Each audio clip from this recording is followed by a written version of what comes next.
Oh, okay. Here's a good question. Of all of the seasons and all of the plot points, what has been the most shocking plot twist, in your opinion?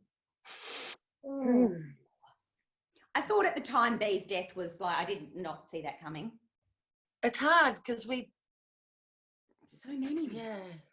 Something I really... I'll give you one.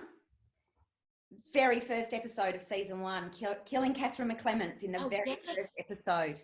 Oh, yeah. Australia's most recognisable faces on the poster, Catherine McClements, and then kill her in the first ep. Yes. Yeah.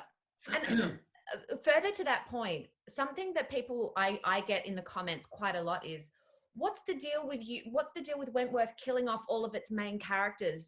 Like, why do you keep doing that? And my answer is, did you not watch the first episode of this show? Like, this show set up from day one that it was unafraid to kill off its main characters. So you got to know what you're buying into, folks. Plus, ask Game of Thrones. Yeah. I'm sure they do. Yeah. I mean, yes, it's annoying, and yes, you get attached, but that's what makes it great. That's it. Yeah. It's one of those kind of well-worn stories that actors, and particularly on this show, kind of tell a story of that when they get the new script for each block. They kind of look and they go, "Still alive." Yeah. And then in the next episode, you go, "Still alive." That's good. Yeah. Although, kind of conversely, with these last, because as it stands right now, we believe that at the end of this next 10 episodes, that will be it for us. That'll be the end of Wentworth. Conversely, I'm looking at the end of the script, hoping that I end up in a body bag. Is anyone else the same? I kind of hope that I'm dying. Oh, really? Yeah. Yeah. Like a rite of passage. Yep. Yeah, true. Yep. As fact, long as I it's think the glory. Weren't we going? I think we're going to actually run a whole a book with the cast, because none of us know what happens.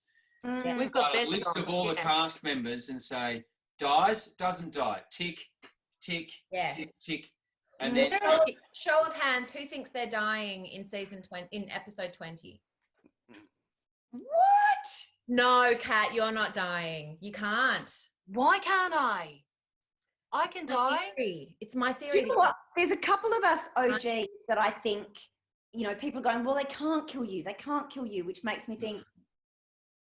Yes, they will. Yeah. They will. See, I think anyone is fair game except Boomer. And maybe now Vera, because she's got a baby. But that leads me to one of my favourite questions that was asked. I really like this question. When all of the cast were guessing who killed Kaz, who did we all pick? Oh, yes. I picked Dr. Miller. So did I. Yeah. Spewing. And I think he was, but at some point he was the killer, wasn't he? Yeah. I'm sure. I found, They changed it. I changed it. I said Sean Brody, I think. I can't remember. Well, look, quite a few people thought it was Liz. God. Yeah, right. A lot of people thought Mari as well. And Ruby. Yeah. I thought Mari was too obvious. It was too obvious to the M, that's right. Yeah. But sometimes if it's an obvious choice, it can be good because people write them off as being too obvious. But yeah, I thought. But I love that we had no idea. Like, didn't we have some kind of a vote? Then we had that. Yeah. We had a sweepstake, yeah. Sweepstakes, yeah. Who won that? Didn't you win that, Atco? No, Tammy won it. Tammy did. Yeah. Oh, how fitting. Oh, that's so she picked cool. the whole thing. She actually was able to pick apart the entire storyline, and she said, okay, it's going to be Sean Brody because he's working for Mari and she's got this piece of information, and she saw the whole thing. Wow. I believe. Did she get inside info though? Maybe. Who knows? Bet she did, little shit.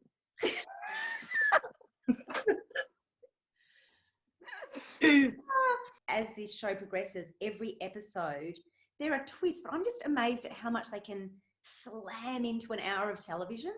Like, you feel like you've lived 3 episodes when you've got through 1. Yeah.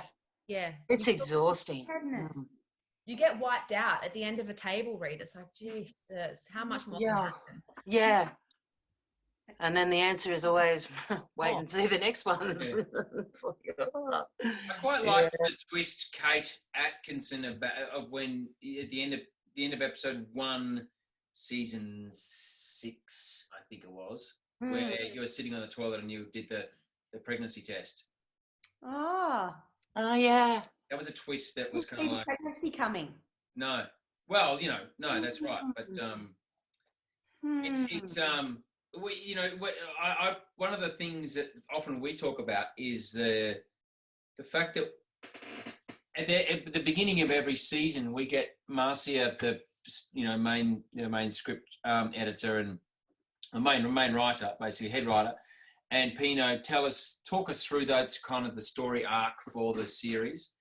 And as fans, it's a great thing for us because we go on the journey of the fans on that storytelling arc, the story arc meeting where we figure out what we're all going to be, the journey that we're all going to be going through. But it's also, she's such a great storyteller.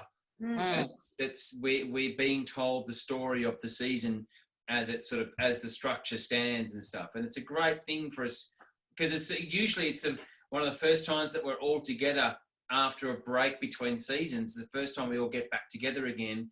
And then we go through this big sort of story arc meeting where we get told the general sort of arc for the season. And it's a great moment for everyone, I think.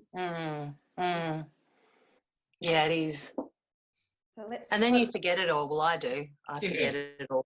Yeah. I have to be reminded. I have to be reminded. Yeah. In fact, there was a scene that I had to film just before we broke recently. And I had to go, and it had something to do with Ali. It had something to do with Ali and B, and I had to go into Marcia's office and say, I can't remember that far back. What is this plot point referring to?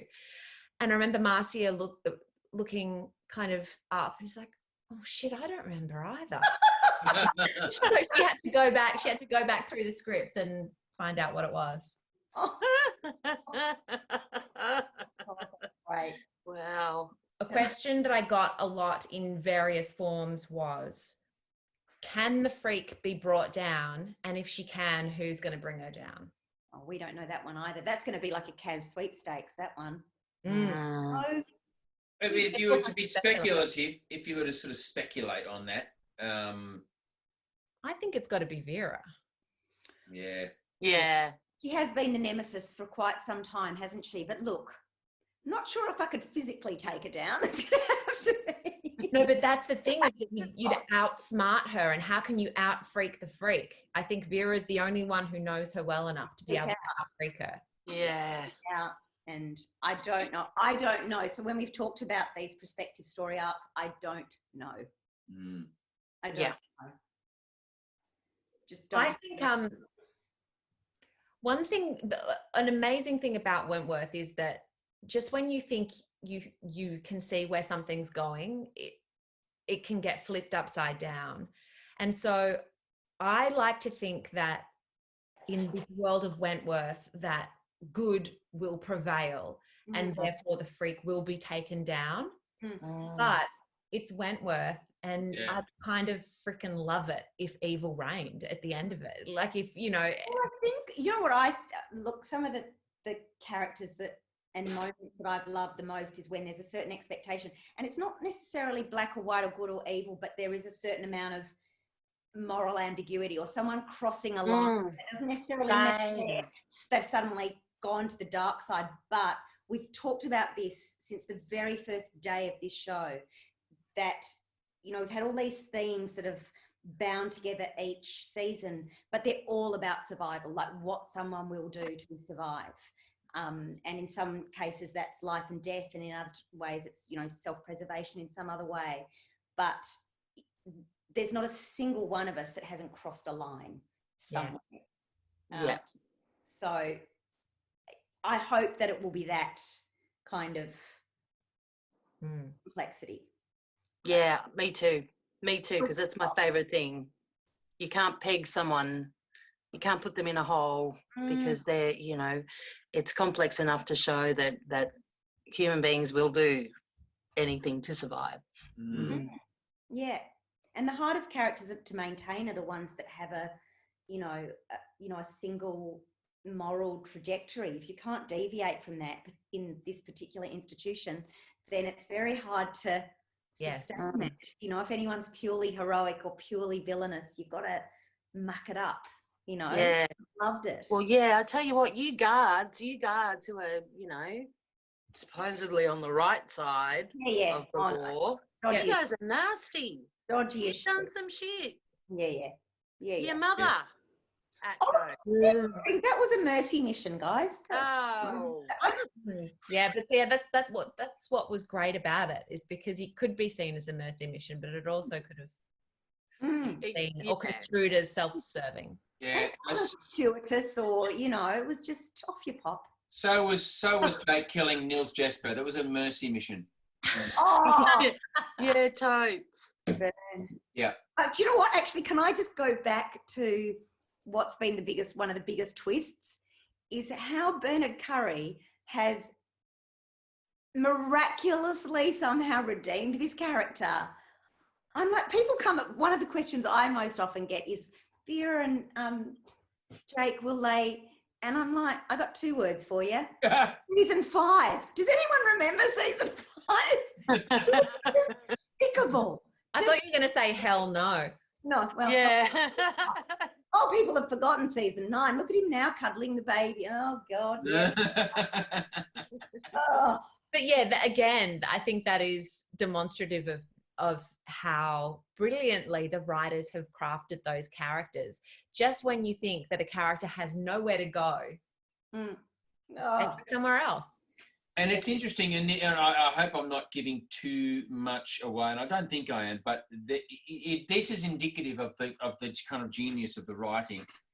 You would, the way that Ferguson comes back into the show, you would kind of think, it's just going to be this kind of explosion of what could potentially go on. But there's somehow that they have finagled it, but there's a potential that people might feel some sympathy for Ferguson. And I don't know how they do it, but it's the weirdest thing, and I'm really looking forward to seeing what the reaction is to this new season, because it's really amazing what they do with that character. And the new characters too. I think the 4 new core characters that come in are exceptional, and they add so much dynamism and to the story, and they're fabulously realized characters, and they shake it up so brilliantly, and just where the characters needed to be shook to. And that's the great. Also, one of the greatest things about the show is the juxtaposition between drama and comedy as well. And I think the new characters bring all of that as well into that. And there is some great comedic moments in that huge drama that goes on as well. Yeah. Yeah. I think season 8 is going to be amazing. Yeah. Got that one done. Yeah, none of us have seen it though.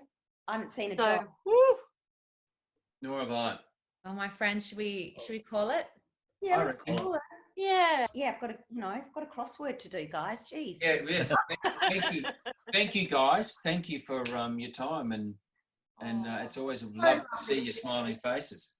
Yeah, it's always lovely. I do miss you. I know. Yeah, likewise, darling.